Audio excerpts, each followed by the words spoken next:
Vamos orar mais uma vez? Ó Senhor, que bom estarmos aqui na Tua presença. Obrigado pela Tua bondade em todo o tempo para conosco, porque Tu nos trouxeste aqui, Senhor. A gente pode participar desse momento de adoração. Pedimos agora que Teu Espírito fale conosco, que nós possamos aprender de Ti por meio da Tua palavra. Abre a nossa mente, nosso coração, que possamos estar atentos, Senhor, àquilo que Tu tens para nos ensinar hoje. É isso que te pedimos, em nome do nosso Senhor e Salvador Jesus Cristo. Amém.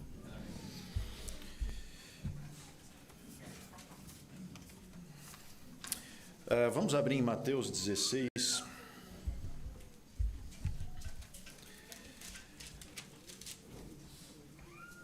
Na verdade, do 13 ao 17, mas vamos ler até o 20.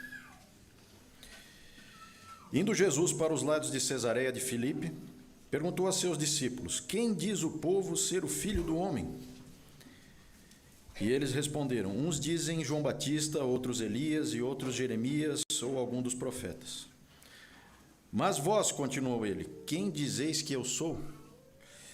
Respondendo Simão Pedro, disse: tu és o Cristo, o Filho do Deus vivo. Então Jesus lhe afirmou: bem-aventurado és, Simão Barjonas, porque não foi carne e sangue que tu revelaram, mas meu Pai que está nos céus.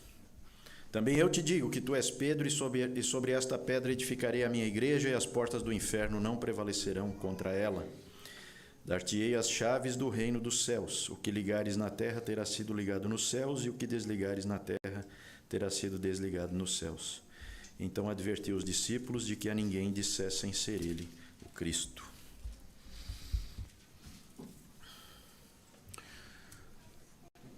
Como é que você se refere a Jesus? Como é que você chama Jesus?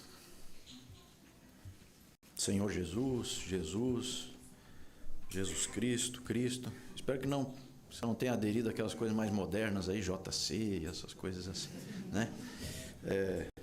Tem por aí. Agora, sabe como é que ele, o próprio Senhor Jesus, costumava se chamar? Filho do homem. Estranho, né? Filho do homem. Filho do homem. Meio esquisito, né? Mas como sempre dizia um teólogo que eu gosto muito, que faleceu recentemente, Michael Heiser, ele sempre dizia assim que na Bíblia, se é esquisito, é importante. Então, e de fato, isso é muito importante. E hoje nós vamos tentar investigar, então, em primeiro lugar, por que é que ele se chamava assim? E, em segundo lugar, o que é que isso significa para nós? Vamos lá, então. Por que é que ele se chamava assim? Gente, essa expressão, filho do homem, a gente às vezes não percebe, né? Mas ela é usada 32 vezes em Mateus, 14 em Marcos, 26 em Lucas e 12 vezes em João, para um total de 84 vezes nos evangelhos. Praticamente 99% das vezes é o próprio Jesus que usa. Então, se você tem uma daquelas bíblias com letra vermelha, é lá que você vai encontrar essa expressão filho do homem, né? No vermelho, que é quando Jesus está falando, né?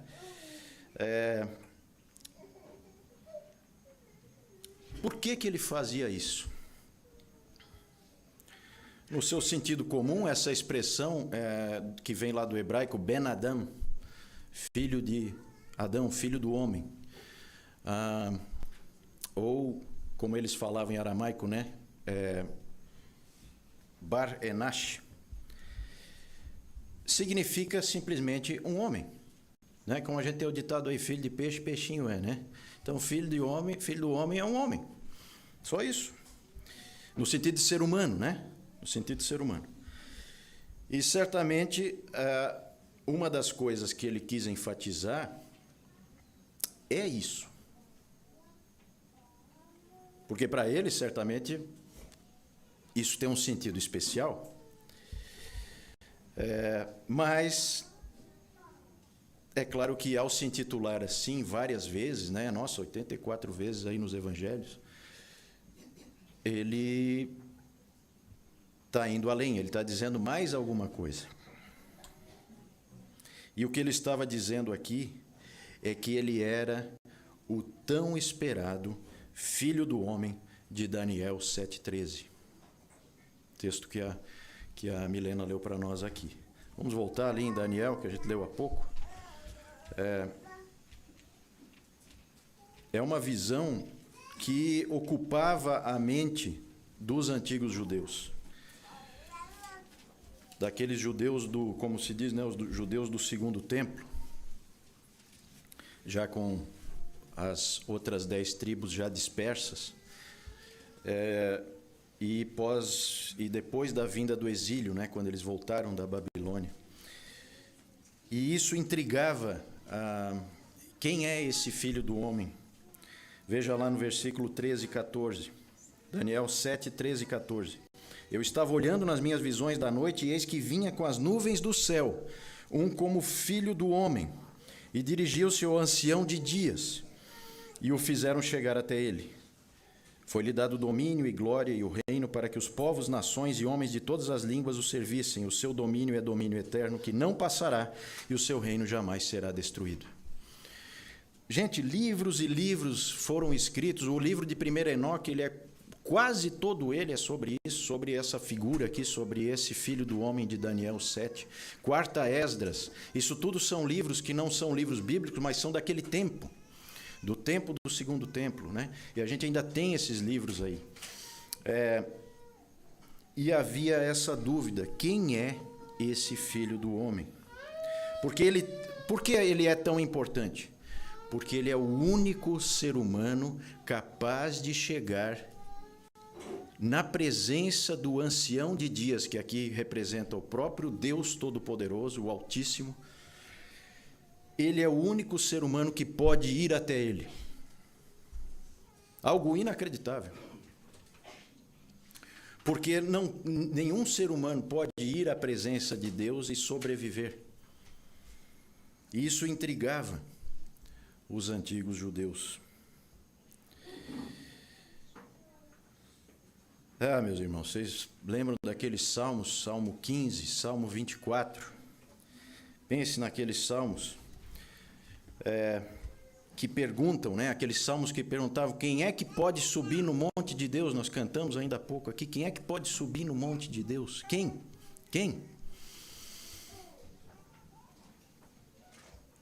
O Salmo 15 deixa um mistério, né? E aí tem uma série de requisitos para você poder subir, requisitos que a gente não tem condições de cumprir. O Salmo 24, né? A gente vê ali que nenhum homem, nenhum filho de Adão pode subir e viver, porque ele não é limpo de mãos, ele não é puro de coração. E na visão ali de Daniel, um homem consegue fazer tudo isso. Ele sobe, ele chega no meio das nuvens e ele vai à presença do ancião de dias. E aí a gente vê que ele é o campeão, o vencedor, aquele que conseguiu o impossível. Aí veja lá o Salmo 24. Espero que você tenha trazido a sua Bíblia aí, porque hoje nós vamos transitar bastante aí pela palavra. O Salmo 24 é maravilhoso, né? Ele é parecido com o Salmo 15, só que no final tem aquele momento simplesmente glorioso, em que as portas abrem e entra quem? Entra o Rei da Glória, que é o próprio Deus. E isso fica meio confuso, porque quem entra na presença de Deus é o próprio Senhor, é o próprio Yahweh, é o próprio Deus de Israel. Veja lá, versículo 3, Salmo 24. Quem subirá ao monte do Senhor? Quem há de permanecer no seu santo lugar? O que é limpo de mãos e puro de coração, que não entrega sua alma à falsidade, nem jura dolosamente. Esse é o que pode entrar. E aí fica aquela coisa, né? Será que o povo de Deus, Israel, pode entrar? E aí vem o versículo 7, né? Levantai, ó portas, as vossas cabeças.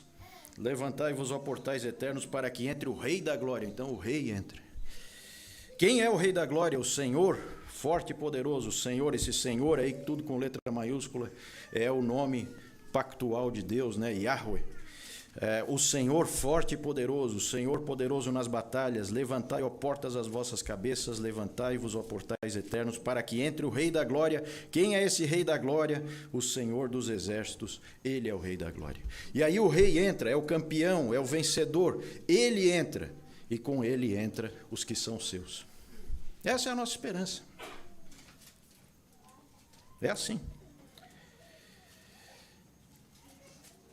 Salmo 24, os antigos cristãos, eles pregavam em cima do Salmo 24, lá os bem antigos, eles pregavam no Salmo 24 no dia da Ascensão, dentro do calendário litúrgico. Dia da Ascensão cai mais ou menos, sempre no mês de maio, assim, né? Ele era sempre pregado no dia da Ascensão, o Salmo 24, porque a Ascensão tem tudo a ver, né?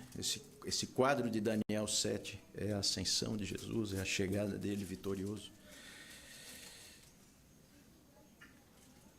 Quantos aguardavam a revelação desse Filho do Homem? E aí, de repente, sem alarde, cerca de 500 anos depois de Daniel ter colocado essas coisas aqui, sem aviso prévio, aparece, quase que como que do nada, né? Um homem vindo de Nazaré da Galileia, um carpinteiro, né, que para nós seria hoje mais um pedreiro, alguém que trabalha na construção civil, né? Esse homem vindo de Nazaré, na Galileia, ele chega e diz que esse Filho do Homem é ele mesmo.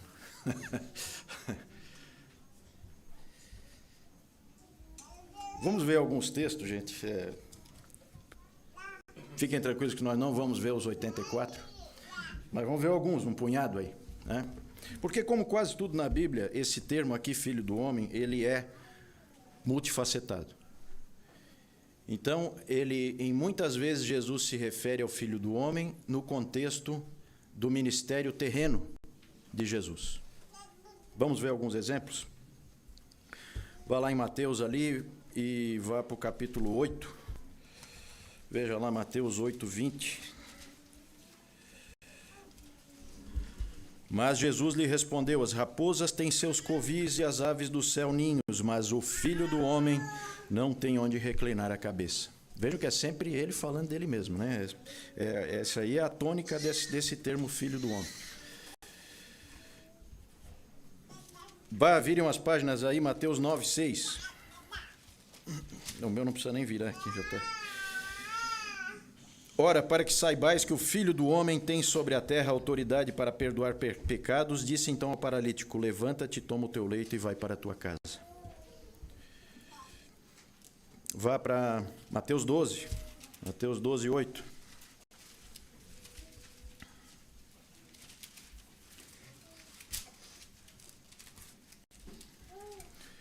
Porque o Filho do Homem é Senhor do sábado. Vejam que esses dois últimos textos que nós lemos, ele foi desafiado, ativamente desafiado por adversários, certo? E aí ele usa esse termo Filho do Homem, lembrem-se lá de Daniel, Filho do Homem tem autoridade sobre absolutamente tudo. Tudo. O reino dele é eterno, todas as nações são dele, então ele chama essa autoridade para si. Vamos pegar um de Lucas também, Lucas 19. Só para a gente não deixar Lucas de lado aí. Lucas 19, 10.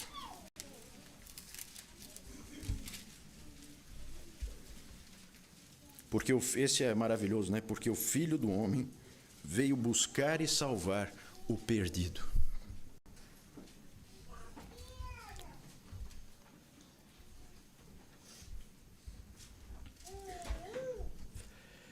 Então, esses textos são exemplos dele falando, usando a expressão dentro do ministério terreno dele, fazendo milagres, afirmando a sua autoridade, dizendo qual é a missão dele. E aí nós temos muitos textos também em que a ênfase no Filho do Homem está ligada à sua humilhação, à sua morte e ressurreição na cruz. E aí eu acho que é legal a gente ler aquele trio de Marcos, que é bem legal. Já vou dizer para vocês porque que esse ali é legal. Marcos 8. Porque é Marcos 8, Marcos 9 e Marcos 10. E é Marcos 8, 31, Marcos 9, 31, Marcos 10, 33. Se eu tivesse, eu queria estar lá nesse pessoal que fez a numeração para dizer, rapaz, não faz isso. Não. Vocês sabem, né, a numeração em capítulos e versículos foi feito já na era da, né, os anos ali 1300 por ali, né, já dentro de um período já da Renascença. Marcos 8, 31. Então começou ele a ensinar-lhes que era necessário que o Filho do Homem sofresse muitas coisas, fosse rejeitado pelos anciãos, pelos principais sacerdotes e pelos escribas, fosse morto e que depois de 3 dias ressuscitasse. Vejam, esse é o 8:31. Vá para o 9:31. Porque ensinava os seus discípulos e lhes dizia, o Filho do Homem será entregue nas mãos dos homens e o matarão, mas 3 dias depois da sua morte ressuscitará. Agora vá para o, infelizmente, o 33, 10:33. Eis que subimos para Jerusalém e o Filho do Homem será entregue aos principais sacerdotes e aos escribas, condená-lo-ão à morte e o entregarão aos gentios. Hão de escarnecê-lo, cuspir nele, açoitá-lo e matá-lo, mas depois de 3 dias ressuscitará. Então, assim, ênfase, o Filho do Homem morrendo na cruz, sendo condenado, morrendo na cruz, sendo humilhado e depois ressuscitando.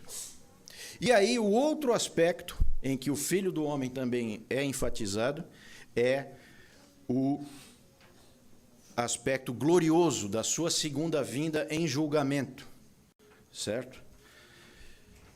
E aí vamos pegar uns exemplos aqui, por exemplo, Mateus 25, 31.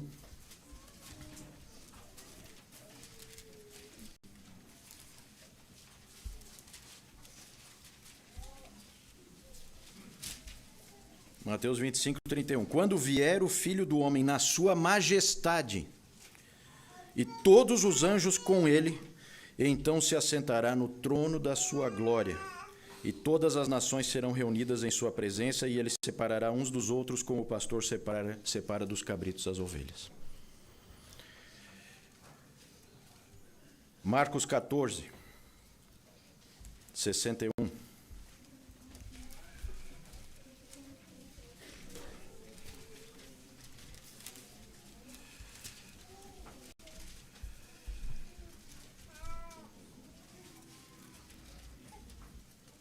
Ele, porém, guardou silêncio e nada respondeu. Tornou a interrogá-lo o sumo sacerdote e lhe disse, és tu, o Cristo, o Filho do Deus bendito? Jesus respondeu, eu sou, e vereis o Filho do Homem assentado à direita do Todo-Poderoso e vindo com as nuvens do céu. Vejam que aqui Jesus abre o jogo. Toda vez que eu falei Filho do Homem, eu estava falando de Daniel 7,13. Todas as vezes. Certo? Aqui ele está à beira de ser morto e ele fala, eu sou aquele lá.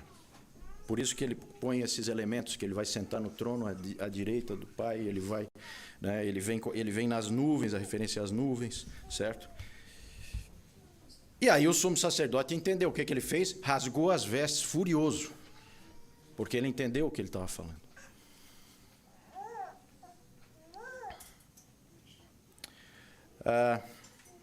Gente, nós podemos dizer que, em certo sentido, todo o Evangelho está traçado por essa expressão que Jesus usou a seu respeito, o Filho do Homem.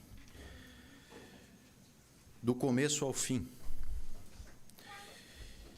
E aí é interessante porque quem estuda esse uso dessa expressão fala que nesses evangelhos, Mateus, Marcos e Lucas, você tem alguma coisa latente que em João aquilo explode a cabeça completamente. Porque João pega daí esse elemento Filho do Homem e leva ao máximo que ele pode, ele junta tudo que já veio nos outros evangelhos e faz aquilo simplesmente explodir a nossa cabeça. Certo? No bom sentido. Nós lemos ali, né? Veja, João 3, a gente leu aqui na ceia. João 3,13, ora, ninguém subiu ao céu, senão aquele que de lá desceu, a saber, o Filho do Homem. Então, o Filho do Homem desceu do céu. E aí, lá em João 6, virando umas páginas, João 6,62, ele diz assim: que será, pois, se virdes o Filho do Homem subir para o lugar onde primeiro estava? Então ele pontua tudo o que ele fez, a sua vinda e o seu retorno, pela presença dessa expressão, Filho do Homem, que é toda ela ligada à encarnação do próprio Deus, a segunda pessoa da Trindade, o Verbo, a sabedoria de Deus. Ali em João 1:51,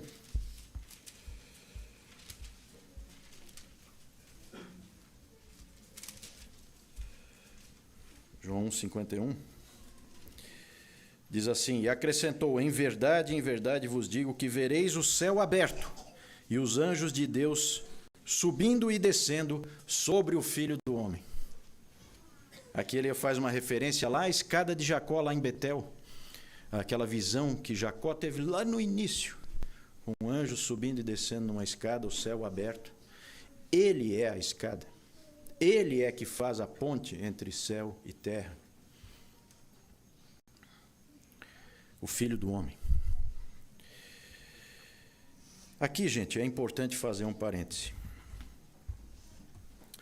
Porque é muito importante nós entendermos o quanto os antigos trabalhavam com símbolos e imagens. Hoje, nesse culto, eu não sei se o teu cérebro aí captou e registrou, mas você já recebeu. Se você não percebeu, estou te contando agora. Você já recebeu imagens e símbolos suficientes para te ocuparem para o resto do ano, para o resto da... né? Para se você for estudar e parar para pensar, certo? A leitura de Daniel, com o que a gente leu até agora. Símbolos e imagens por todo lugar. É muito importante a gente entender que os antigos, eles sempre se expressavam dessa forma para falar de coisas que não são do nosso mundo. Isso tem muito a ver com a chamada cosmologia bíblica. As pessoas entendem muito mal, entendem muito errado. A Terra, nessa cosmologia bíblica, simbolicamente, a Terra é o lugar onde vivem os homens, os filhos de Adão. O céu é o lugar em que Deus está e os seres celestiais.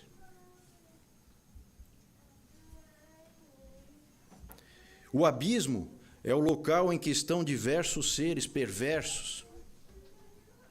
Ele tem vários níveis, o céu tem vários níveis, o abismo tem vários níveis. Isso tudo é simbólico. Por isso é que a gente faz essa referência, como nós vimos há pouco, como nós cantamos aqui, ao monte de Deus. Vocês acham mesmo que tem um monte que você sobe, daí você encontra com Deus lá em cima? Claro que não. Ah, mas eles achavam. Não, eles não achavam. Isso é simbólico. Esses antigos, eles eram muito, muito mais inteligentes do que a maioria de nós. Porque a mente deles era ampla. Acho que eles não tinham tanta distração que nem nós, né? Então eles conseguiam pensar, eles conseguiam refletir, eles conseguiam construir coisas que você precisa de símbolos para que você entenda. Subir o monte de Deus é uma referência de chegar perto de Deus, é chegar mais perto do céu. Por que o monte? Porque o monte é que vai lá tocar no céu, simbolicamente. As nuvens, né? Fala das nuvens, a gente tem lá em Atos... na ascensão de Jesus, né? Atos diz que uma nuvem cobriu ele e daí ele desapareceu. Mas não significa que ele foi para o céu, que ele está em algum lugar no espaço, na Lua, ou em Marte, ou numa outra galáxia. Não é isso. Eles também não achavam isso. É simbólico, certo? Isso é importante a gente entender, senão a gente vai ler a Bíblia tudo errado. Então, por isso é importante esse parêntese, porque vai aparecendo símbolos, porque nós estamos falando de coisas gloriosas que nós não temos vocabulário para falar. Nós não temos, não dá, a gente não tem de onde tirar. Eles também não tinham.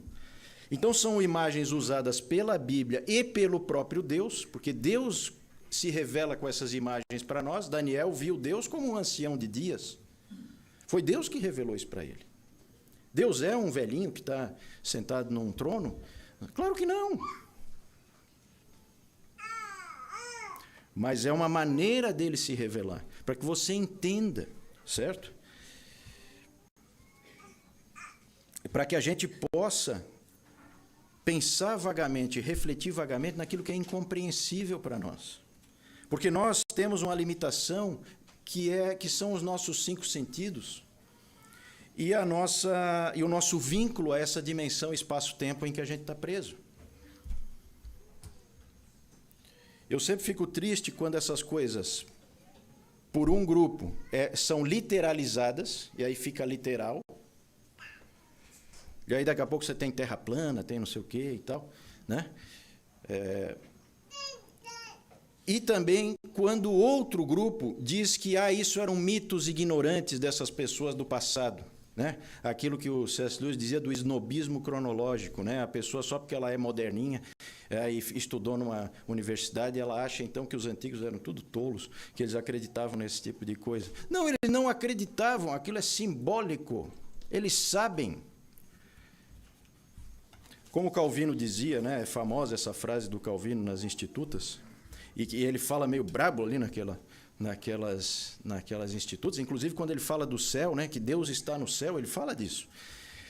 Então ele fala, Deus está em todo lugar, Deus é infinito, Deus está na terra também. Isso é simbólico, certo? É a habitação de Deus, é o lugar em que ele vive, é o lugar em que nós não temos acesso. E aí Calvino fala nas Institutas, vou só pegar essa frase dele aqui, ele fala assim, ó, só um trechinho, né? O trecho é grande. Na realidade, quem é tão desprovido de compreensão que não entende que, por essa via, Deus balbucia conosco, tal como as amas costumam fazer com as crianças. Né? Deus fala conosco como uma mãe fala com um filhinho. Porque nós não vamos entender se falar a realidade como ela realmente é.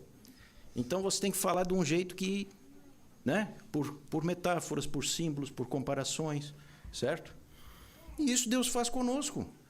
Isso é uma bênção, certo? Então aqui nós temos aí, a gente começa a ver como é importante a gente ter essa clareza quando a gente vai ler a palavra, tá certo? Então eu espero que a gente tenha tido uma visão mais ou menos do porquê que Jesus usava essa expressão filho do homem, né? Ela, na verdade, ela é multifacetada, ela tem vários aspectos. E aí eu queria só destacar, nessa segunda parte da pregação, o que isso significa para nós, que ele é o filho do homem. Nós, quando pensamos em Jesus, ou perguntamos quem ele é, né? E perguntamos para uma pessoa, quem você acha que é Jesus? Raramente alguém diria, ele é o filho do homem, né? Sim, mas assim, vejam o quanto ele ser o filho do homem é uma fonte de conforto e de esperança para nós. Porque quando ele faz isso de uma forma tão intencional, tão deliberada, ele se identifica conosco. Ele faz questão de dizer, eu sou um de vocês. Vocês lembram lá nas Crônicas de Nárnia, quando a Lúcia entrou pela primeira vez no guarda-roupa, e aí ela atravessou e foi para as terras de Nárnia, e ela encontrou pela primeira vez o fauno, o Senhor Túmulos. Vocês lembram o que ele perguntou para ela? Ele chegou, olhou para ela e disse, primeiro ele disse, boa noite, desculpe eu perguntar, mas você é uma filha de Eva? E aí ele diz assim que ele nunca tinha visto um filho de Adão ou uma filha de Eva. E o C.S. Lewis, em toda a história, ele fica sempre falando, os filhos de Adão e as filhas de Eva, né? Aqui está cheio de filhos de Adão e filhas de Eva, né? Porque nós somos todos a mesma espécie, nós somos todos as mesmas criaturas dentro desse universo de Deus que nós não sabemos que criaturas Ele colocou. Certo? Nós somos todos Ben Adam, filhos de Adão, filhas de Eva. Uma única raça, uma única espécie. E quando ele enfatiza que ele é um de nós, ele se identifica com o nosso jeito de viver, com as nossas limitações, com o nosso jeito de ver as coisas, com a nossa cultura, com os nossos sentimentos, com as nossas dificuldades, com os nossos sofrimentos, com as nossas fraquezas. Ele desceu do céu, mas ele veio ser um de nós. Sempre lembre disso, ele foi um bebê indefeso. Como nós temos tantos aqui, ele foi um desses. Correndo o risco, queriam matar aquelas crianças, mataram várias crianças, queriam matar ele. Ele teve que aprender a andar, teve que aprender a falar. Ele teve que aprender a ir no banheiro sozinho, né? Ele como criança brincou com os irmãos, brincou com os amiguinhos. Ele teve que aprender a habilidade das mãos, o trabalho. Teve que aprender a habilidade da mente, o aprendizado. Teve que se relacionar, teve que respeitar os mais velhos, honrar o pai e a mãe dele. Teve que se posicionar na sociedade. Ele foi um homem adulto, teve que enfrentar riscos. Teve que enfrentar inimigos, teve que tomar decisões.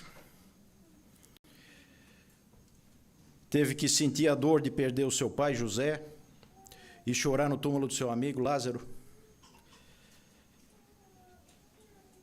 E ele só não passou pela velhice porque... Não passou pela velhice e todo o sofrimento e a incerteza que ela pode trazer, porque a sua vida foi encurtada. Mas ele, moído pela violência dos romanos, ele sentiu a debilidade do corpo e na cruz a falência dos órgãos vitais. E ele teve então que passar pela agonia da morte para que ele pudesse vencê-la. E ele venceu. Como disse Pedro no seu grande sermão no dia de Pentecostes, texto maravilhoso, lá em Atos 2, 24, ele diz assim: ao qual, porém, Deus ressuscitou, rompendo os grilhões da morte, porquanto não era possível fosse ele retido por ela. Não tinha como a morte segurá-lo, os grilhões da morte foram arrebentados, as correntes da morte foram arrebentadas, porque a morte não tem como segurar o Senhor da vida. E é esse Pedro, esse mesmo Pedro, que pregou lá no dia de Pentecostes, que aqui no nosso texto, né, a gente quase não foi lá para o texto de Mateus 16, é esse Pedro que aqui em Mateus 16, ele dá o salto a mais. Ele vai além das multidões. Ele não vê ali só um profeta, só um mestre, só alguém que está falando em nome de Deus. Ele diz que Jesus é o Messias esperado, que ele é o novo rei, que ele é o Cristo, que ele é o filho de Davi. E que ele também é o filho do Deus vivo. E com isso ele dá aquele salto e afirma que Jesus é sim um de nós,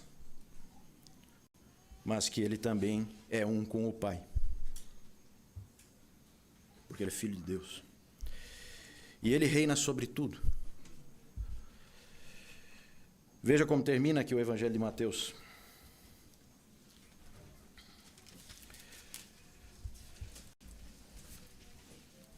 Último trecho, né? 18 a 20. Jesus, aproximando-se, falou-lhes, dizendo: toda autoridade me foi dada no céu e na terra. Porque ele é justamente o Filho do homem que foi até o ancião de dias e recebeu essa autoridade. Ide, portanto, fazei discípulos de todas as nações, batizando-os em nome do Pai, do Filho e do Espírito Santo, ensinando-os a guardar todas as coisas que vos tenho ordenado. E eis que estou convosco todos os dias até a consumação do século. Ele é um de nós, ele venceu, é rei sobre tudo, voltará e até lá ele está sempre conosco, sempre conosco. O Evangelho de Mateus começa... Vocês lembram como é que o Evangelho de Mateus começa? Depois daquelas genealogias ali. Ele começa lembrando da profecia de Isaías, de que a virgem conceberia e daria à luz um filho, e o nome dele seria Emanuel, Deus conosco. Então o Evangelho de Mateus é assim, ele começa com Deus conosco e ele termina com Deus conosco. Jesus é o Emanuel, ele é o Deus conosco, ele está conosco o tempo todo. Não é à toa que é em Mateus 18, 20, que nós temos aquela promessa onde 2 ou 3 estão reunidos em nome dele. Ele está no meio. Ele está aqui no meio. Nós não cantamos há pouco? Jesus em tua presença. Ele está no nosso meio. Tem bem mais do que 2 ou 3 aqui. Bem mais. Os estudiosos, eles dizem que Mateus é um evangelho com final aberto. Ele não terminou? Continua, né? Nós falaremos um pouco mais da igreja em uma pregação, numa das próximas pregações. Quando nós avançarmos nesse texto aqui, aí nós vamos falar de Pedro ali, da pedra, vamos falar das chaves, aí vamos falar um pouquinho mais de igreja, certo? O importante aqui hoje é nós lembrarmos que ele está sempre conosco, que ele é um de nós, que ele sabe o que você passa, que ele sabe, ele é um sumo sacerdote que entende quem você é. E ele te ama como você é.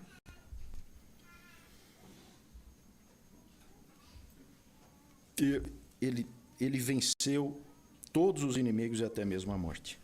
E isso deve nos encher de confiança para nós enfrentarmos a vida, para nós chegarmos amanhã, segunda-feira, com muito menos ansiedade, muito menos nervosos, muito menos preocupados com o que virá, porque ele vai conosco.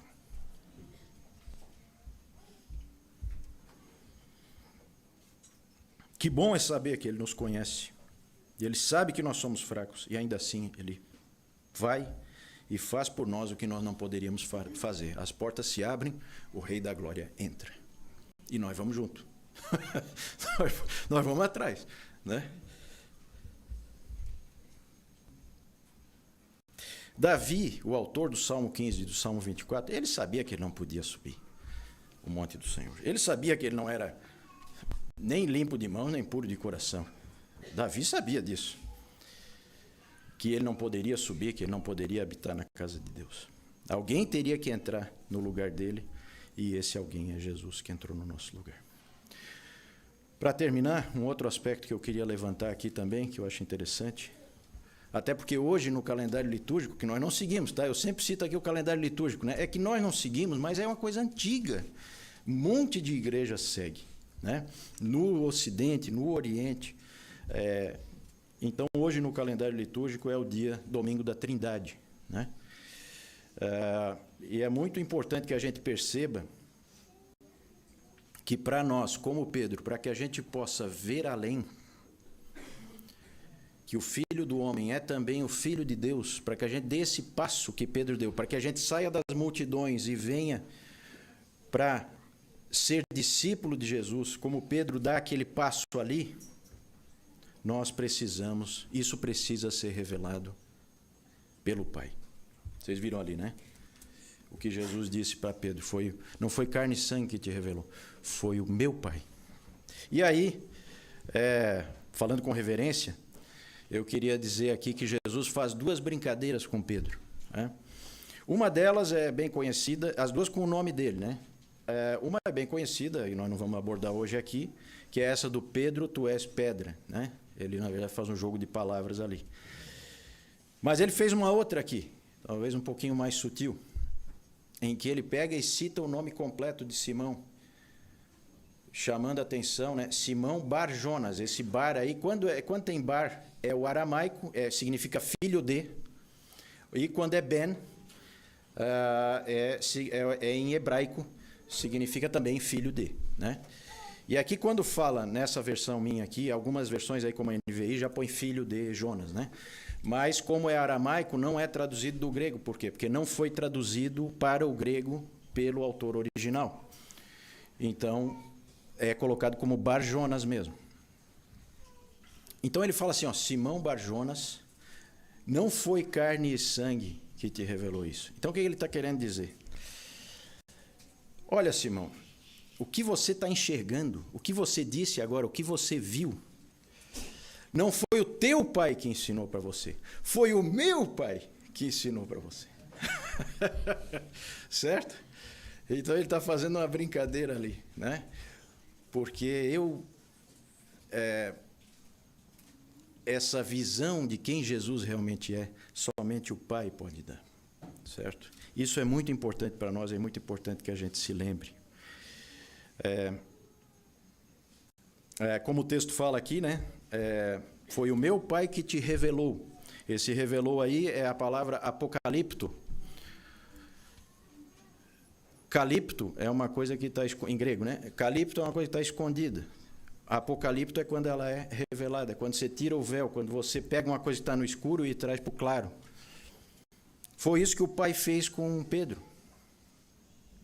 E é isso que ele fez conosco, se nós já enxergamos Jesus como ele realmente é, em toda a sua glória. Como Filho de Deus, como esse Filho do homem que é também o Filho de Deus. As multidões não podiam ver isso, porque o Pai não fez isso, o Pai não revelou. As multidões não enxergavam, as multidões enxergavam, não, Jesus, um grande mestre, não, e tem bons ensinamentos e tal. Ficam nisso. Não vão além, só o Pai pode abrir os olhos. Isso é importante, gente, porque é aquela coisa, se você já conhece Jesus dessa maneira, vendo além, então agradeça ao Pai, porque foi Ele quem te revelou. Não pense que Pedro foi mais esperto, Pedro foi melhor que os outros judeus. Não, é graça. Foi o Pai que abriu os olhos, certo? Agradeça e usufrua desse privilégio de conhecer Jesus no teu dia a dia, porque Ele está ali do teu lado, Ele vai contigo, para onde você for, certo? E aí lembre que Jesus é como você, mas também é diferente de você. Se você não conhece Jesus dessa maneira, então peça ao Pai que abra os teus olhos. Faça como alguém recomendou uma vez, né?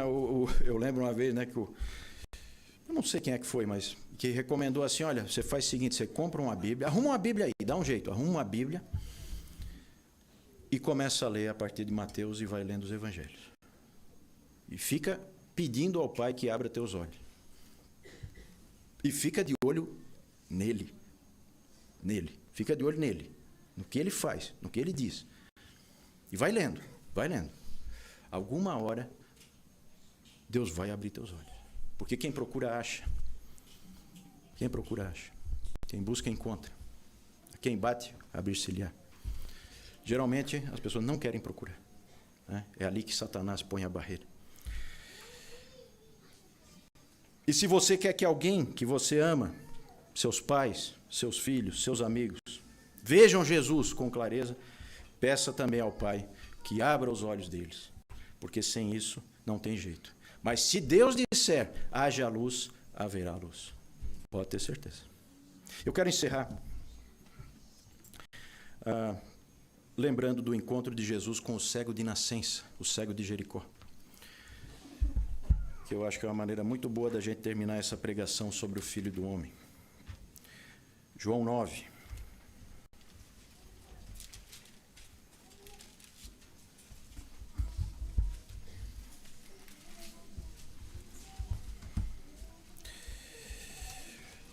João 9:35.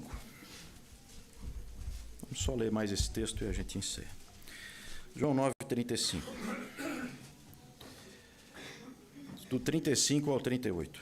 Ouvindo Jesus que o tinham expulsado, os fariseus tinham expulsado o cego que já tinha sido curado. Certo? Só para dar o contexto. Ouvindo Jesus que o tinham expulsado, encontrando-o, lhe perguntou: crês tu no Filho do Homem? E ele respondeu e disse: quem é, Senhor, para que eu nele creia? E Jesus lhe disse: já o tens visto, é o que fala contigo. Que o que aconteceu com esse cego possa acontecer sempre mais com cada um de nós. Vamos orar?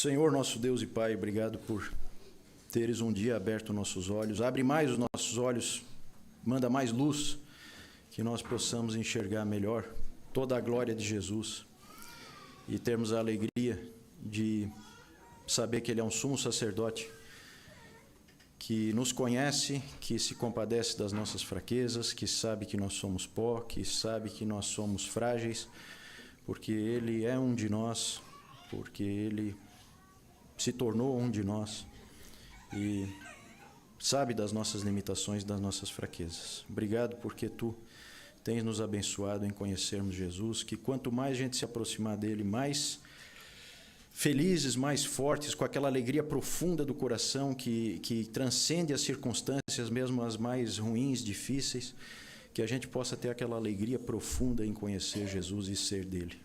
Obrigado pelo teu amor, obrigado pelo teu cuidado conosco e por teres nos dado o Filho unigênito para morrer em nosso lugar e ressuscitar e vencer a morte e nos trazer consigo para esse plano eterno de novos céus e nova terra, onde habita a justiça. Obrigado porque Tu nos alcançaste com a Tua graça. Te louvamos e agradecemos, em nome do nosso Senhor e Salvador Jesus Cristo. Amém.